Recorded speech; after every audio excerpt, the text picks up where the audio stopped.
최근 우리 사회에서 활발하게 논의되는 주제 중 하나는 다름 아닌 도시와 건축에 관한 것입니다. 2년 전부터 3기 신도시 개발에 대한 여러 계획들이 기사로 쏟아지고, 이와 더불어 1기 신도시 재개발에 대한 이야기도 심심치 않게 보도되고 있습니다. 이로 인해 철학과 건축 분야의 학자들도 인문학적으로 공간과 건축물에 대한 강연을 활발히 하고 있는 추세인데요. 건축에 대한 강연으로 유튜브에 100만 명이 넘는 구독자를 보유하고 있는 건축학자 유현준 교수는 그의 저서를 통해 다음과 같은 질문을 던졌습니다. 그의 책의 제목은 어디서 살 것인가인데요. 질문이 좀 당혹스럽죠. 어디서 살 것인가? 어디서 살긴 집에서 살죠. 그런데 이 책은 어느 동네, 어느 아파트 혹은 어떤 평수로 이사할 것이냐를 이야기하는 책이 아닙니다. 이 책이 말하는 어디서는 어떤 공간이 우리를 행복하게 만드는가라는 본질적인 의미를 담고 있습니다. 사람들은 이제 어떤 장소나 공간을 통해서 단순히 주거의 안정을 넘어서 그 공간이 주는 삶의 가치가 무엇인지를 추구하고 있다는 것입니다. 그도 그럴 것이 우리가 생활했던 여러 건축물들이 우리 사고방식에 큰 영향을 끼쳤기 때문인데요. 유현준 교수는 우리 아이들이 오랜 시간을 생활하는 학교라는 건축물을 예를 들어서 설명을 합니다. 성도 여러분, 학교와 가장 비슷한 구조를 가진 건축물이 어디인지 혹시 아십니까? 바로 교도소입니다. 학교와 교도소는 여러 가지 공통점이 있는데 이 두 건물은 거의 기역자 모양이라고 합니다. 저는 수원구치소에서 수감자들과 함께 예배드리기 위해서 방문했던 적이 있는데요. 공교롭게도 수감된 적은 없습니다. 이 책을 읽고 구치소를 가보니 정말 학교랑 비슷하더라고요. 그래서 사람들이 법을 위반한 사람들이 교도소에 수감된 후에 석방되면 저 사람 학교에 몇 년 다녀왔다고 이렇게 말하는가 봅니다. 그리고 학교와 교도소 모두 높은 담장으로 둘러싸여 있고 운동장은 넓지만 실내에서 보내는 시간이 더 많습니다. 또한 12년 동안 아이들이 친구들과 똑같은 옷을 입고 같은 식판에 같은 음식을 담아 먹습니다. 교도소도 그렇습니다. 유현준 교수는 우리 아이들이 몇십 년 동안 한결같이 상자 모양의 4, 5층짜리 건물과 대형 운동장을 소유하고 있는 학교의 건축이 인격이 형성되는 시기에 아이들이 생활하기에는 너무나 획일적이고 거대하다고 말하고 있습니다. 창문의 크기를 제외하고는 공간 구성상의 차이를 거의 찾기가 어렵다는 이 말이 초등학교 아이를 보내는 학부모로서 동의하지 않을 수가 없었습니다. 저자는 양계장에서 독수리가 나올 수 없듯이 교도소 같은 건물에서 획일적인 교육 아래 12년 동안 자라온 아이들에게 창의성을 요구하는 것은 닭으로 키우면서 독수리처럼 살라고 하는 격이라고 말을 하고 있습니다. 그래서 책의 제목과 같이 어디서 살 것인가 라는 이 질문은 우리가 함께 다시 생각해 볼 문제라는 것이죠. 우리는 별다른 고민 없이 이미 지어져 있는 여러 가지 형태의 건축물에 드나들며 살고 있지만 건축물의 공간이 끼치는 영향은 결코 적지 않습니다. 혹자의 말처럼 건축물은 우리의 모습을 비추기도 하고 우리의 생각과 가치관을 결정하기도 합니다. 그렇다면 우리가 자주 부르는 노래나 자주 듣는 음악은 어떨까요? 우리는 카페나 백화점 그리고 키즈 카페나 놀이공원에 가면 흘러나오는 음악을 자연스럽게 듣게 되는데요. 어떤 음악을 들으면 어떤 장소나 시간 혹은 공간을 자연스럽게 떠올리게 됩니다. 저는 수원이 고향이고 지금도 수원에 살고 있지만 고등학교는 분당에서 다녔습니다. 네, 개원예술고등학교에서 트럼펫을 공부하였는데요. 제 어릴 적 꿈이 트럼펫 연주자가 돼서 버킹엄 궁전이나 웨스트민스트 성당 같은 곳에서 협주곡을 연주하는 것이었어요. 트럼펫이라는 악기가 주는 이미지가 궁전이나 왕의 권위 같은 것을 상징하기 때문인데요. 지금은 제가 트럼펫을 연주하는 장소가 하나님의 영광이 머무는 공간이 되기를 바라고 있습니다. 마찬가지로 재즈나 블루스 음악을 들으면 따뜻한 커피를 마실 수 있는 카페가 떠오르고, 고풍스러운 클래식 음악을 들으면 앤틱한 물건을 나열한 백화점이 연상되기도 합니다. 즉, 우리가 듣는 음악이나 부르는 노래가 시간과 공간에 영향을 끼치게 되는 것은 의심의 여지가 없습니다. 그래서인지 요즘 핸드폰이나 이어폰을 만드는 IT 회사들은 하나같이 더 좋은 음향 기기를 개발하기 위해서 정말 엄청난 돈을 투자하고 있는데요. 미국의 한 IT 회사인 A사는 이어폰에 공간 음향 기술을 접목시켜서 더욱더 음악에 몰입하여 현장감 있고 생동감 있는 음악을 들을 수 있도록 이어폰을 만들었습니다. 사람들은 이제 음악을 들을 때 단순히 소리에만 관심이 있는 것이 아니라 그 음악을 통해서 더 높은 3차원적인 경험을 하고 싶어 한다는 것이죠. 같은 맥락에서 우리가 부르는 찬양도 찬양을 부를 때 단지 우리의 마음이 위로를 받거나 믿음이 더 견고해지는 차원을 넘어서 찬양이 울려 퍼지는 그 시간과 공간이 하나님 나라로 변하게 된다는 것입니다. 영국의 신학자 톰 라이트는 다음과 같은 이야기를 했습니다. 모든 음악과 시는 평범한 시간성을 초월할 수 있는 능력을 일정하게 가지고 있다. 음악과 시는 과거를 현재로 이끌어 오거나 미래를 그려봄으로써 아주 깊은 곳의 기억과 상상력을 불러일으킨다 라고 말하였습니다. 하나님을 위한 많은 노래와 찬양이 있지만 특별히 시편의 고백으로 하나님께 나아갈 때 이스라엘 백성들을 출애굽하시고 광야에서 이끌어내신 하나님의 구원이 오늘 우리 삶 가운데 동일하게 실존하는 은혜를 누리게 된다는 것입니다. 하나님께서는 우리의 찬송 중에 거하시고 우리의 삶에 실제하시는 분이십니다. 할렐루야. 우리가 찬양을 할 때 성령께서 임재하시고 그 장소는 바로 하나님의 나라가 된다는 것입니다. 그래서 저는 찬양을 이렇게 부르고 싶습니다. 천국의 공간 음향이다. 저는 이렇게 부르고 싶습니다. 찬양을 듣거나 부를 때 그 장소가 집이든지 자동차 안이 되든지 예배당이든지 그 어디든 간에 하나님의 나라가 되는 줄 믿으시기를 주님의 이름으로 축복합니다. 오늘의 시편 84편은 대표적인 순례 시로 잘 알려져 있습니다. 순례란 종교적으로 의미 있는 곳을 찾아다니며 경배하는 것이라는 사전적인 의미를 가지고 있는데요. 다른 종교들도 각자의 성지로 찾아가서 자신들이 믿는 신을 경배하는 그런 순례를 하고 있습니다. 이슬람 교도들은 일생에 한 번 메카를 방문해야 할 의무를 지니고 있다고 하는데요. 하나님을 섬기는 교회는 어떻습니까? 많은 성도들이 일생에 한 번은 예루살렘 성지를 방문하여 순례하고 싶어 하죠. 혹은 사도 바울의 전도 여행 코스를 직접 가보기도 하고 로마나 바티칸 시국 또는 900km가 넘는 스페인의 산티아고 순례길을 걸어보기도 합니다. 이런 장소를 방문하여 여행해 보는 것은 신앙생활에 있어 좋은 경험이 될 수도 있습니다. 그러나 진정한 의미에서 순례는 우리의 영혼이 하나님을 찾고 하나님을 알아가는 모든 인생의 여정이라고 할 수 있겠습니다. 성 어거스틴은 하나님은 우리를 당신을 향해서 살도록 창조하셨으므로 우리 마음이 당신 안에서 안식할 때까지 편안하지 않습니다 라고 고백하였습니다. 하나님 안에서 안식을 얻기까지 하나님을 찾고 알아가는 삶 그 자체가 바로 순례인 것입니다. 잘 아시는 대로 이스라엘 백성들은 1년에 3번 곧 무교절과 칠칠절과 초막절에 하나님 여호와께서 택하신 곳에서 하나님을 예배해야 했습니다. 각각의 지파들은 분배된 자신의 지역에 살고 있었고 명절 때마다 예루살렘으로 머나먼 순례의 여정을 떠났습니다. 본문 시편 84편에서 1절에서 4절까지의 말씀을 살펴보면 순례길 위에서 시인이 반복해서 강조하는 장소가 있는데요. 그것은 어디입니까? 주의 장막, 여호와의 궁전, 주의 제단, 그리고 주의 집입니다.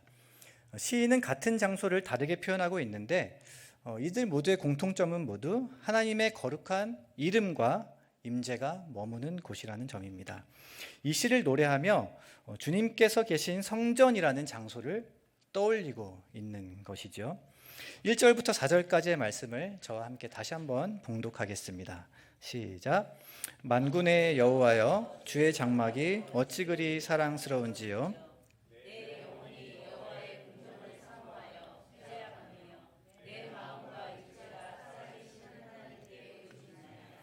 나의 왕, 나의 하나님, 만군의 여호와여, 주의 제단에서 참새도 제 집을 얻고 제비도 새끼둘 보금자리를 얻었나이다.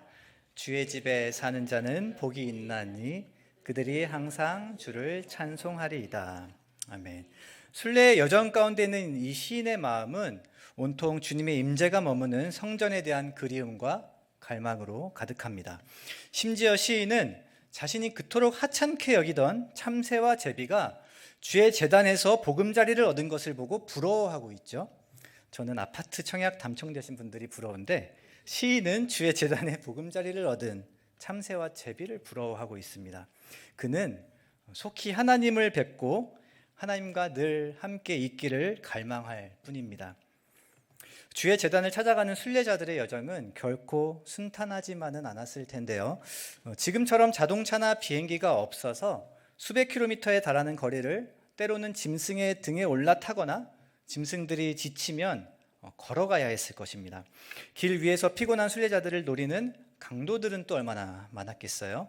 하지만 수백 킬로미터의 길을 걸어가는 시인의 눈에는 다른 것이 보이지 않았습니다. 주님의 전을 향한 열심이 이 시인을 삼켜버렸습니다. 순례자는 이제 하나님이 거하시는 곳 이상으로 더 나아가서 살아계신 하나님의 임재 그 자체를 갈망하기에 다다른 것입니다. 저는 지난 여름에 무더위가 기승을 부렸던 8월 1일과 2일에 이틀 동안 지리산 종주를 다녀왔습니다. 전남 구례 화엄사에서 시작하여 경남 산청에 있는 대원사까지 약 50km의 구간을 가로질러 가는 코스였는데요.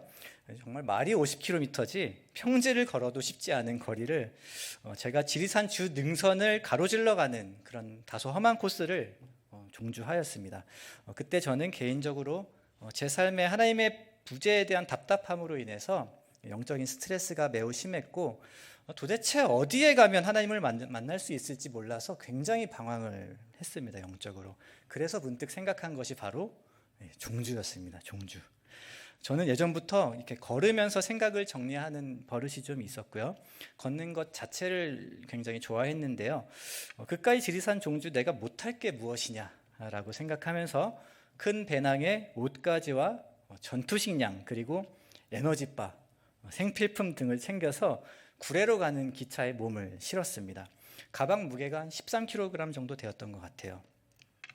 걷는 것도 걷는 것이지만 무엇보다도 아이 셋을 돌보고 가사일과 사역 그리고 여러 가지 생업 등 전쟁과도 같은 일상에서 나 자신을 좀 분리시켜서 오롯이 하나님과 함께 같이 집중하고 싶었어요. 그래서 때때로 저에게는 이런 시간이 좀 필요합니다. 그래서 아내는 친정에 그리고 아이들은 외갓집에 맡기고 즐거운 마음으로 매우 호기롭고 위풍당당하게 웃으면서 나 다녀올게 라고 인사를 했죠. 저는 성격이 정말 혼자 있는 것을 좋아합니다. 그래서 허락된 이틀간의 자유가 너무 달콤했어요.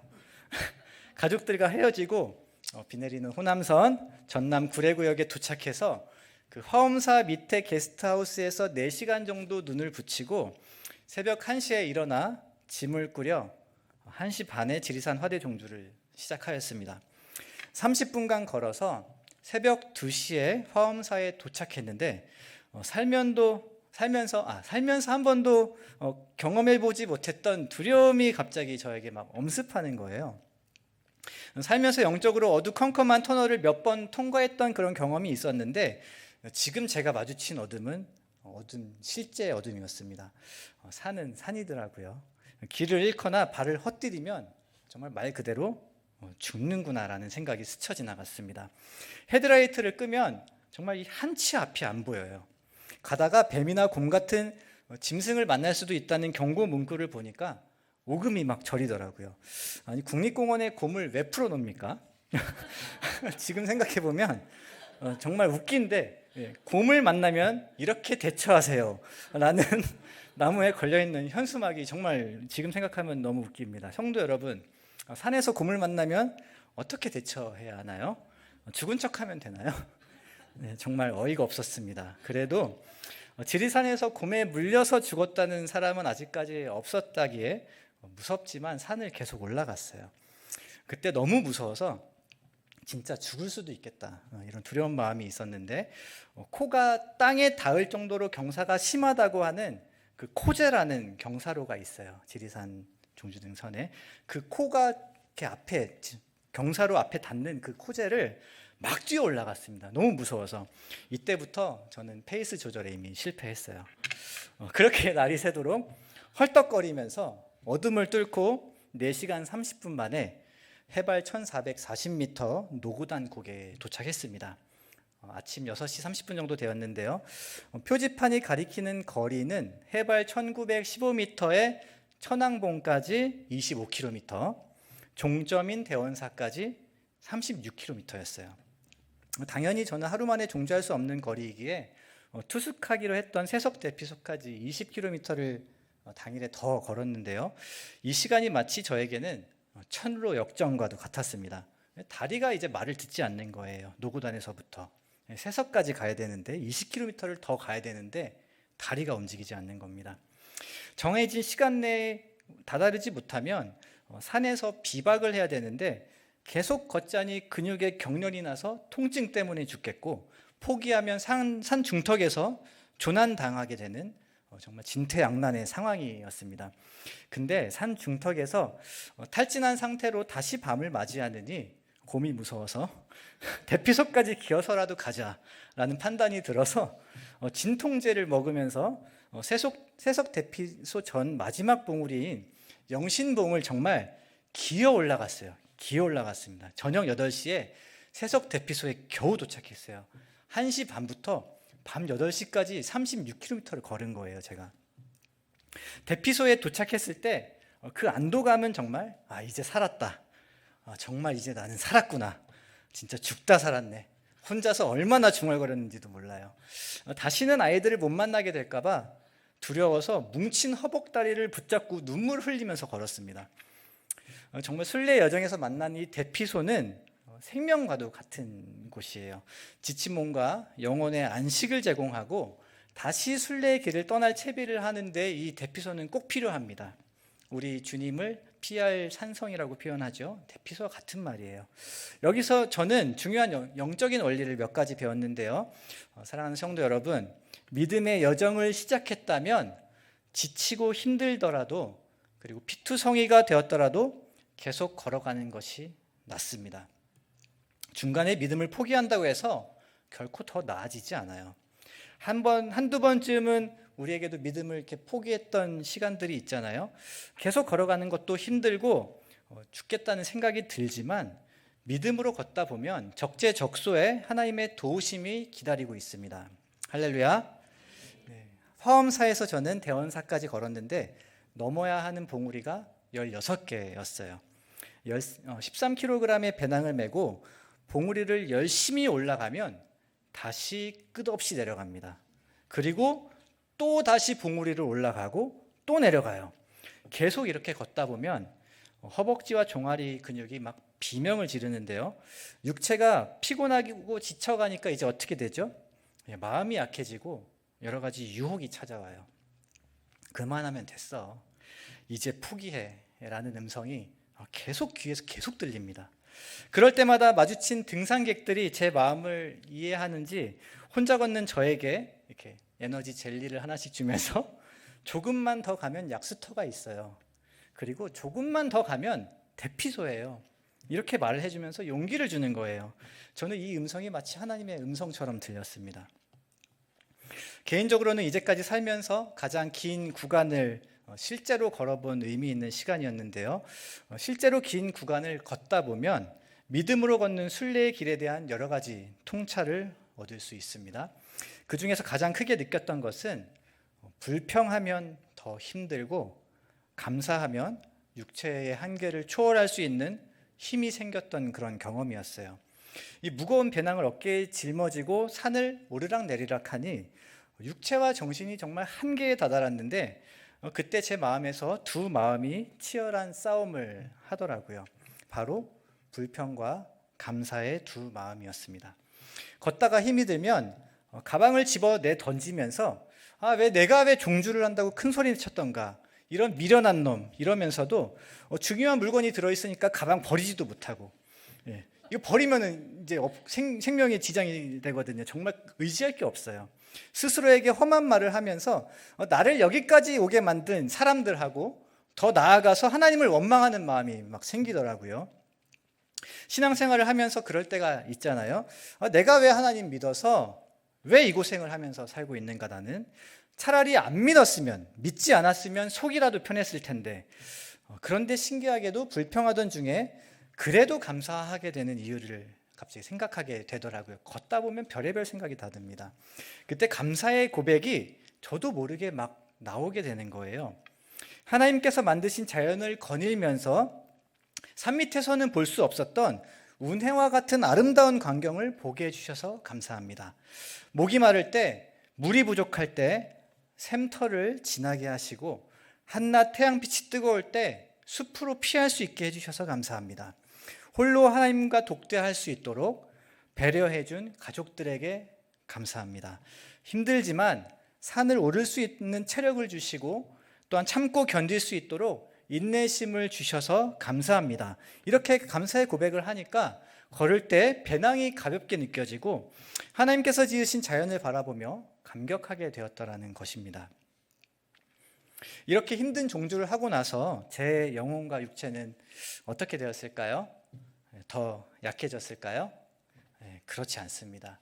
숨을 들이마시는 폐활량은 더 많아졌고, 광교산 정도는 동네 뒷산처럼 뛰어다닐 수 있게 되었으며, 허벅지와 종아리 근육은 더욱 단단해졌어요.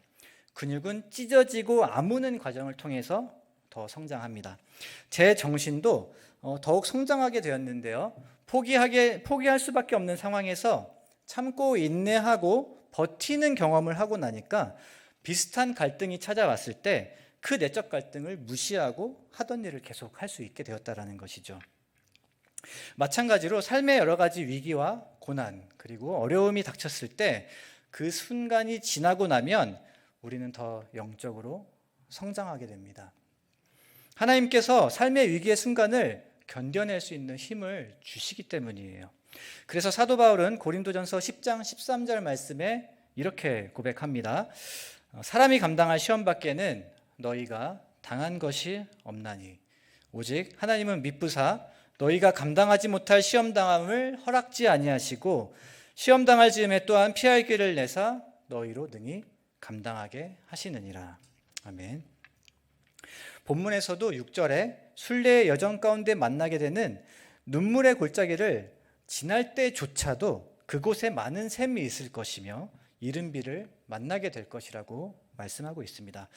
더욱 놀라운 것은 이 눈물의 골짜기를 지나기 전인 5절에서 주님께서는 이미 우리에게 힘을 주시고 눈물의 골짜기를 지나간 다음에 7절에도 힘을 얻고 더 얻어서 시온에서 하나님 앞에 각기 나타나게 될 것을 말씀하고 있다는 점이죠.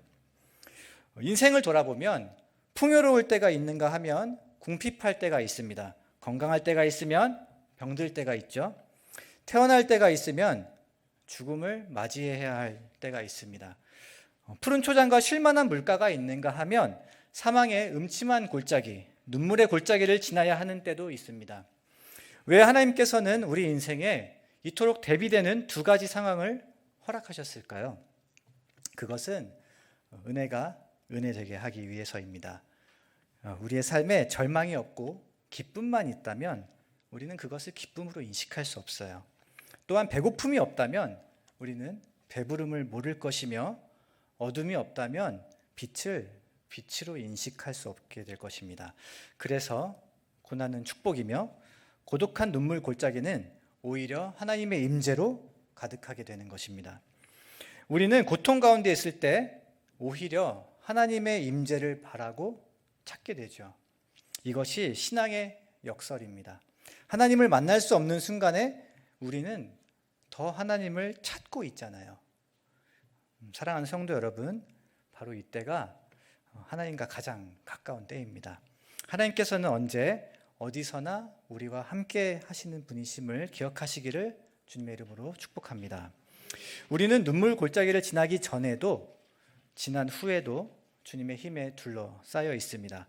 그래서 신앙의 순례 여정은 시간이 갈수록 힘이 빠지고 지쳐가는 것이 아니라 더욱 힘을 얻게 되는 것인 줄 믿으시기를 바랍니다. 하나님께서는 우리가 겪는 어려움으로 인해서 우리가 더 약해지도록 만들지 않으셨어요. 오히려 우리는 영적으로 더욱더 강해질 것이며 우리는 다 하나님의 아들을 믿는 것과 아는 일에 하나가 되어 온전한 사람을 이루어 예수 그리스도의 장성한 분량이 충만한 데까지 이르게 될 것입니다. 이제 말씀을 정리하겠습니다. 오늘 시편 84편에서 가장 아름다운 구절을 한 구절 고르라고 한다면 저는 10절 말씀을 선택할 텐데요.